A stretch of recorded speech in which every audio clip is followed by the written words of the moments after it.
We're family. We're different from others of our kind. You brought a snack. What, now he's coming after me? The hunt is his obsession. He's never gonna stop. I'd rather die than to stay away from you. He's got unparalleled senses, absolutely lethal. I'll do whatever it takes to make you safe again.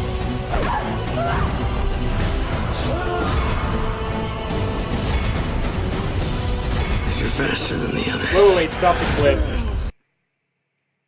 Forever begins now.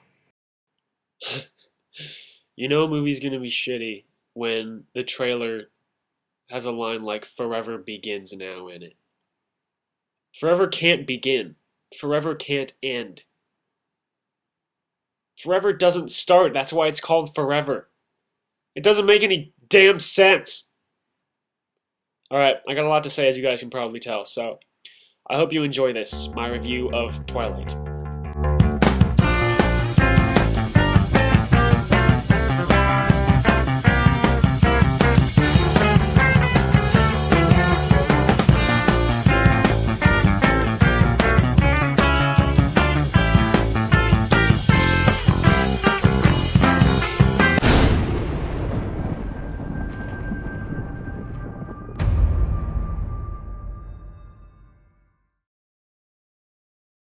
Do you enjoy mediocre acting?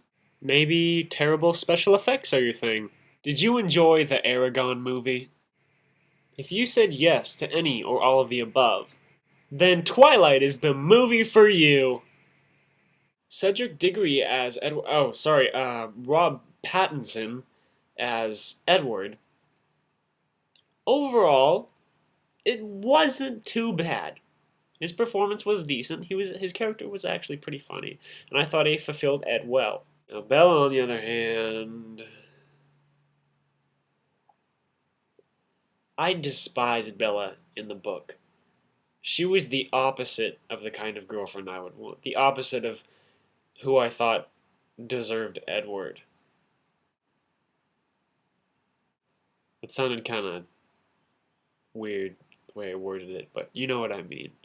Now, despite the fact that Bella's countless personality flaws were improved in the movie, her overall character just seemed completely changed. Now, I'm not sure who to blame on this one, whether it was the director, the writers, or the actress who played Bella herself. But you don't just do that kind of crap with a book-to-movie adaptation.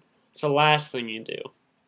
Now, in the book, with the way her character was so well developed, you could really visualize that she was energetic, clumsy, thoroughly in love. She's just thinking all the time. I don't know about you guys, but I imagine her to be quite the opposite of the character she was in the movie. In the movie, she unfortunately fulfills a stereotype that is teenage acting. Monotone dialogue, the same facial expression throughout the entire movie, and little to no body language whatsoever. I hate to say this about a new, young, up-and-coming actress, but she really pulled a Nicolas Cage with all the facial expressions. The direction and writing were sometimes so terribly cliched. You brought a snack. That by the time James was introduced, I began considering I'd have more fun bashing my head against one of the Twilight books than I would had I stayed and finished the movie.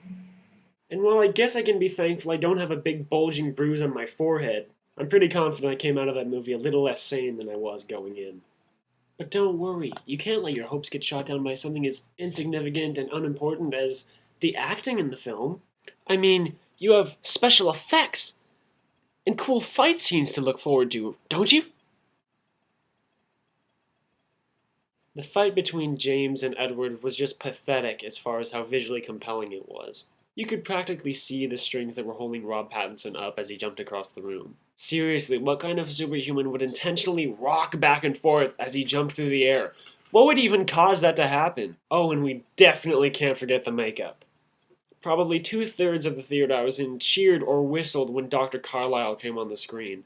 He looked like an albino version of Fred from the Scooby-Doo movies. I can imagine in the book his character would be pretty appealing to 12, 13, 14-year-old girls. But for God's sake, it looked like the makeup artist ran short on time, so she just got a big bucket of paint and painted all over his face. It was the ugliest I've ever seen in my life.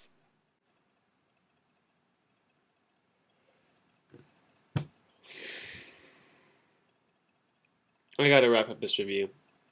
If you're a fan of the book, go see this movie. You probably won't be too disappointed, just as long as you don't predict it's gonna be the next Shawshank Redemption, okay? The production quality of this movie is terrible. But on the other side, if you can get by how ugly they are, how bad of actors a few of them are, how terrible the effects are, it is entertaining. The baseball scene's pretty cool, and overall, it's a good story, and it progresses well. But as far as I'm concerned, Twilight gets a 5 out of 10. So I hope you guys enjoyed this review. I'm sorry it was kind of cut short, probably felt kind of fast. But hey, I'm going to be making videos more frequently from now on, so you can always look forward to that. Oh, and don't forget to comment, rate, leave me some feedback. It's always greatly appreciated. It'll really encourage me to put videos out more often. So, see you guys hopefully in a few days, maybe a week. Until then, maybe go see Twilight. It's kind of worth your $10.